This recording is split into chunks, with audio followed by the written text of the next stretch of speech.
narcissist is a thief. They will steal everything you have, even things you didn't know they stole. And I don't mean physical things.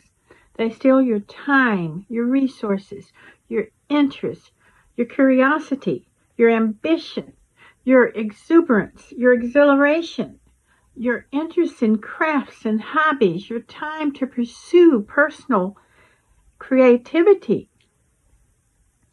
They steal this because if you are in a relationship with her, in a relationship with a family member who is an extreme narcissist, you will notice no thing that you do will get much attention. No matter how great it is, they will find a way to distract you from your own limelight.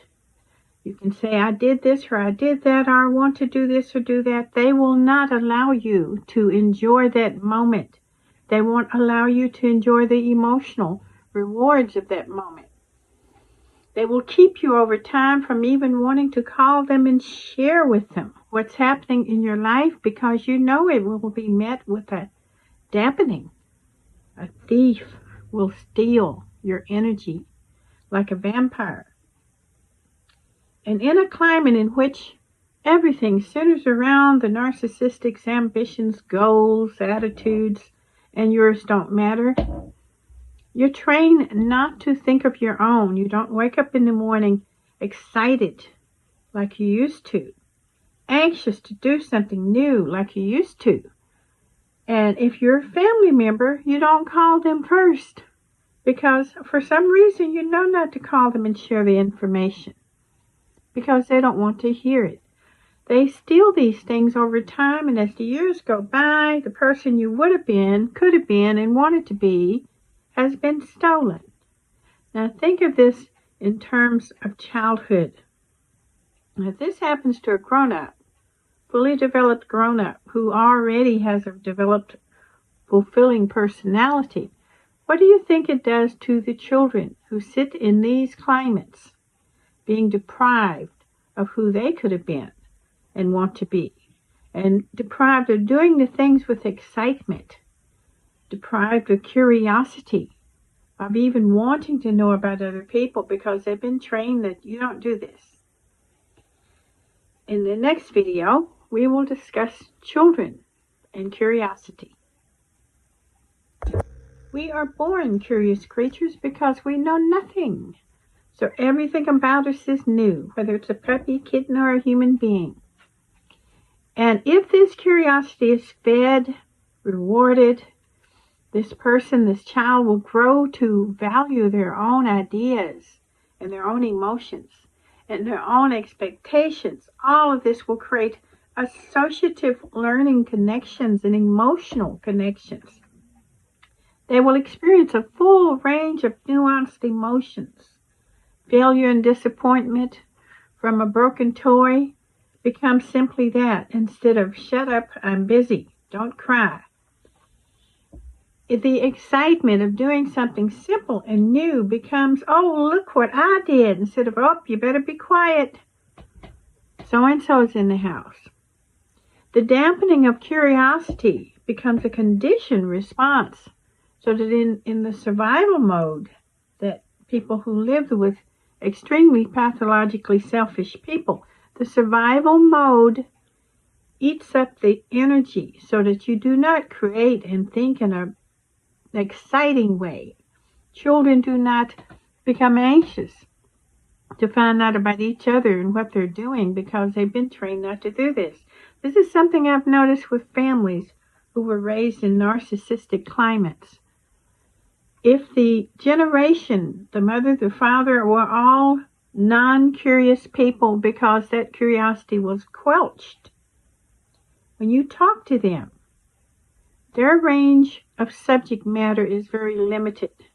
It's more like survival subject matter. I went to work, came home, took a bath. They don't talk about the ideas and excitements and what she was wearing and what I thought and what they thought. The child is trained not to ask questions and to wonder. The wonderment is killed. And if you kill wonderment and creativity, you have stolen a large part of childhood development and potential because this is where artistic ambition comes in.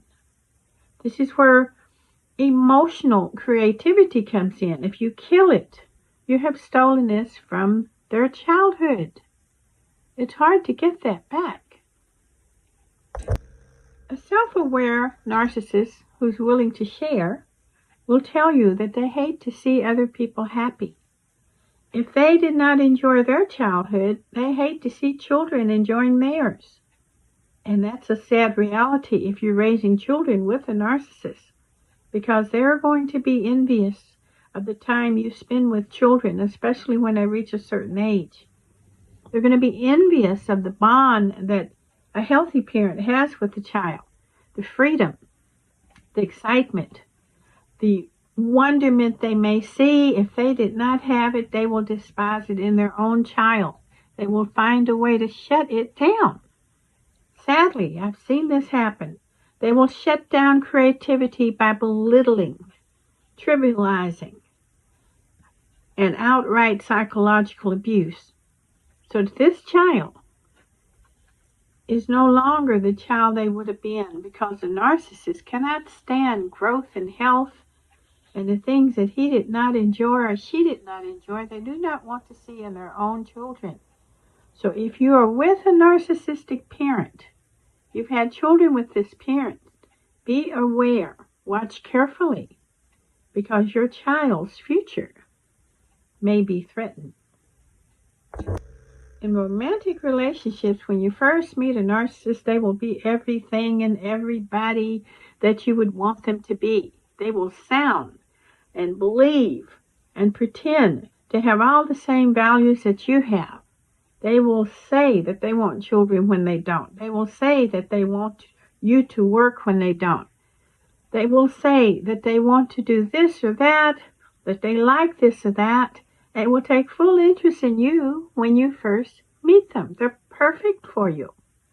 In fact, they mirror you so well in your interests after they've gathered ammunition that you think you've struck gold. Beware when it's too good to be true too soon. Too fast, too soon is a red flag. In hindsight, you see things that you didn't see while you were in the middle of a house fire or out in the middle of a storm. The things that you missed because you were so busy trying to stay afloat, stay alive, and stay safe. In hindsight, you realize how much you have lost.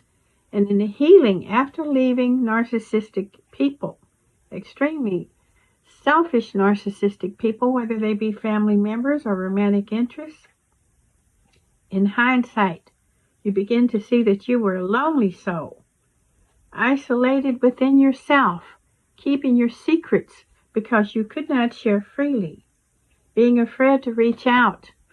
And in many events, the people that you used to befriend have wandered away, faded into the background. Family member connections, bonds have weakened. And if you have been in a relationship for 15 or 20 years with a narcissistic partner, you step out of it like you're in the middle of a wilderness. Everything's new. You've lost your youth, maybe your beauty and your good looks, and here you are out in the middle of nowhere, having to start over, make yourself all over again, because so much was stolen from you. So much was stolen.